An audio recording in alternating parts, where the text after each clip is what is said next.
전기차와 수소차 시장이 성장세를 보이고 있습니다. 이제는 실제 도로에서도 이러한 차량들을 꽤 자주 만나볼 수 있죠. 환경 이슈의 우선순위가 높아지면서 차량 구매 시 지원금을 주거나 공용주차장의 이용료를 깎아주는 등 환경에 영향이 적은 것으로 알려진 전기차나 수소차 운전자에게 혜택을 주는 정책도 많아졌습니다. 그래서인지 차를 바꿀 때 이들을 하나의 선택지로 고려하시는 분들도 크게 늘어난 것 같은데요. 자연스럽게 예비 차주분들이 이 친환경 차량의 양대 산맥 중 어떤 것을 선택해야 후회가 없을까 고민하는 경우도 많아졌죠. 그런 분들을 위해 준비했습니다. 전기차 대 수소차 GS 칼텍스와 함께 똑똑하게 비교해볼까요? 전기차와 수소차 모두 기존 내연 기관차의 대안으로 떠오르는 차량입니다. 둘 다 전기 모터를 구동하여 움직이는 방식이라 소음이 없고 이산화탄소, 질소산화물, 미세먼지 등 온실가스와 오염물질이 거의 나오지 않죠. 그럼 도대체 둘의 차이가 뭐야? 모르신다면 사용할 에너지를 저장하는 방식이 다르다고 할 수 있는데요. 전기차는 마치 스마트폰 배터리를 충전하듯 내장된 배터리에 전기 에너지를 충전했다가 그대로 사용하는 데 비해 수소차는 충전해둔 수소를 연료전지에서 공기 중에 산소와 반응시켜 전기를 만든 뒤 동력원으로 사용합니다. 그래서 사실 수소차는 편의상 부르는 이름이고 원래는 수소연료전지차라고 부르는 것이 더 정확한 표현이라고 할 수 있죠. 전기차와 수소차의 여러 장단점 역시 대부분 이 차이에서 비롯되는데요. 전기차는 충전과 방전이 자유로운 2차 전지의 성능만 확보되면 다른 복잡한 부품이 별로 없어 개발에 뛰어들 수 있는 문턱이 낮은 편입니다. 수소차의 고압을 견딜 수 있는 소재의 수소 탱크와 습기에 강한 백금 촉매 등 높은 기술력이 필요하거나 값비싼 부품이 들어가는 것과 대조적이죠. 덕분에 전기차는 수소차에 비해 출시된 차종이 다양한 데다가 신차의 가격도 상대적으로 저렴한 편이라 소비자가 고려할 수 있는 선택지가 많은 편입니다. 또 구조가 단순하다 보니 고장 빈도가 낮고 윤활유 같은 소모품도 적게 필요하고요. 내부 공간을 수소 탱크가 차지하는 수소차에 비해 공간 활용도가 높은 편이죠.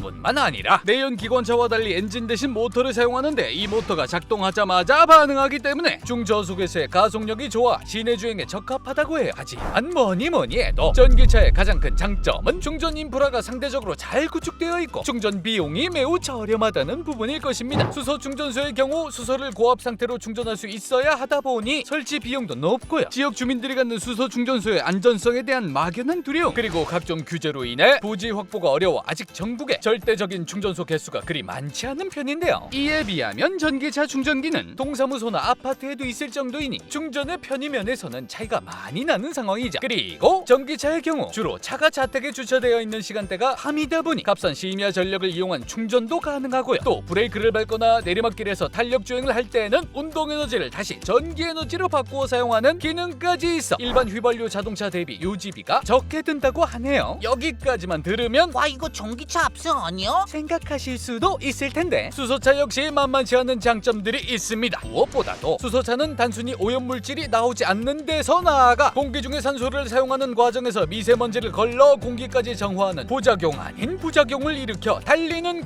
공기청정기라는 별명으로 불리기도 하죠. 수소차 10,000대가 무려 디젤차 20,000대가 내뿜는 미세먼지를 정화할 수 있다고 알려져 있어요. 또 수소차는 일반 차량에 비해 6배 수준의 고효율 연비를 가져 적은 연료로 큰 힘을 내 먼 거리를 주행할 수 있는데요. 전기차가 1회 충전 시 최대 약 350km 정도를 달릴 수 있는 데 비해 거의 2배에 가까운 600km 이상을 달릴 수 있다고 합니다. 게다가 전기차를 완충시키는데 완속으로는 몇 시간씩 걸리고 급속으로도 최소 2-30분 이상 걸리는데 수소차는 탱크에 맞는 압력의 수소가 준비되어 있을 경우 5분 정도면 충전이 완료! 때문에 사람이나 짐을 많이 싣고 다니는 대형 차량이나 버스 혹은 장거리 주행을 주로 하는 상용차의 경우 전기차보다 수소차가 더 적합할 수도 있습니다. 이 밖에도 전기차의 경우 겨울철 난방을 사용할 경우 배터리가 빨리 소모되는 문제가 있는데 수소차는 수소와 산소의 반응 시 발생하는 열을 난방에 이용할 수 있다는 장점이 있고요. 전기차에서 발생할 수 있는 저온과 고온에서 성능이 저하되는 문제가 수소차에서는 거의 나타나지 않는다고 해요. 이러한 상황이라 전기차와 수소차 중 무엇이 더 좋다? 딱 잘라 말하긴 어렵고요. 두 차종의 장단점을 꼼꼼히 살펴본 후 운전자의 라이프 스타일이나 충전소에 대한 접근성, 성향 등을 고려하여 선택하는 것이 똑똑한 선택을 위한 지름길일 것 같아 보입니다. 물론 앞으로 두 차량의 단점을 해결하고 성능과 연비는 높이기 위한 기술이 어떤 속도로 개발되는지에 따라 어떤 차를 선택하는 것이 최선일지 있을지는 계속 엎치락뒤치락할 수도 있을 것 같네요. 한편 아직은 전기를 생산하는 과정이나 수소를 생산하는 과정에서도 탄소가 배출되고 있어 진정한 친환경이 맞느냐는 논란도 있긴 하지만 완전한 탄소 중립 달성을 위한 기술 개발도 활발히 이루어지고 있기 때문에 점차 확대될 시장임은 분명합니다. GS 칼텍스에서는 이러한 미래를 대비해 접근성이 뛰어난 여러 위치에 전기차를 충전할 수 있는 미래형 주유소인 에너지 플러스 허브를 구축하고 휘발유, 경유, LPG, 전기뿐만 아니라 수소까지 공급할 수 있는 융복합 에너지 스테이션까지 선보이는 등 시대에 발맞춘 에너지 기업으로 여러분 곁에 함께하기 위해 발빠른 변화를 일으키고 있답니다. 이번 편도 유익하셨다면 좋아요와 구독 부탁드릴게요. 압류의 에너지 GS 칼텍스였습니다.